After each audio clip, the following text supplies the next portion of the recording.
السلام علیکم محترم ناظرین و سامعین۔ بدعت کیا چیز ہے؟ جب بھی ہم کوئی کام کرتے ہیں تو لوگ کہنے لگتے ہیں کہ یہ بدعت ہے۔ بدعت کی حقیقت کیا ہے؟ بدعت کی تعریف کیا ہے؟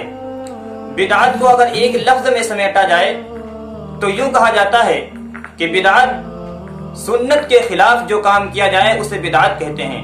سنت کی ضد بدعت ہے۔ سنت کے الٹا جو کام کیا جائے اسے بدعت کہتے ہیں۔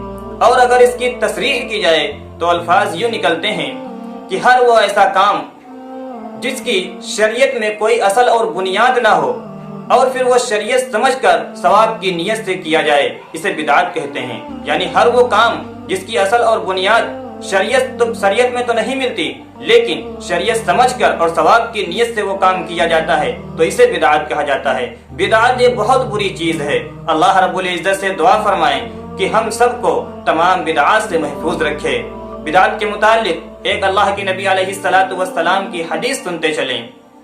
اللہ کے نبی علیہ السلام نے ارشاد فرمایا کل بدعت ضلالہ، کہ ہر بدعت گمراہی ہے، وکل ضلالۃ فی النار، اور ہر گمراہی جہنم کو لے جانے والی ہے۔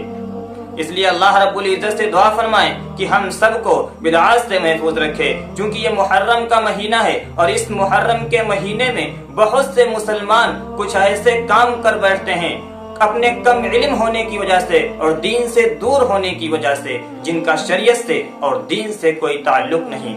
جیسے 7 محرم الحرام کو حلیم پر دعوت دینا اور حلیم گھروں میں تقسیم کروانا، اور اسی طریقے سے 1 محرم سے 10 محرم تک ڈھول اور تاشے بجانا، اور 10 محرم الحرام کو حضرت امام حسین رضی اللہ تعالی عنہ کے نام کا جلوس نکالنا، 10 محرم الحرام کو کھچڑا اور حلیم تقسیم کروانا، یہ سب وہ چیزیں ہیں جن کی مثال نہ تو قرآن میں ملتی ہے، نہ تو حدیث میں ملتی ہے، اور نہ تو اقوال صحابہ اور افعال صحابہ میں ملتی ہے، اور اسی طریقے سے نہ ہی فقہ کی کسی کتاب میں اس کا تذکرہ ملتا ہے۔ اور ہر وہ کام جس کو نہ تو قرآن کے اندر بیان کیا گیا ہو اور نہ ہی سنت کے اندر بیان کیا گیا ہو اور نہ ہی اقوال اور افعال صحابہ میں ملتا ہو اور نہ ہی فقہاء کرام نے فقہ کی کتابوں میں رقم کیا ہو، پھر اس کو شریعت سمجھ کر وقت مقررہ پر اس کو ادا کیا جائے اور یہ سمجھا جائے کہ اس کے کرنے سے ثواب بھی ملتا ہے، اسی چیز کا نام تو بدعت ہے۔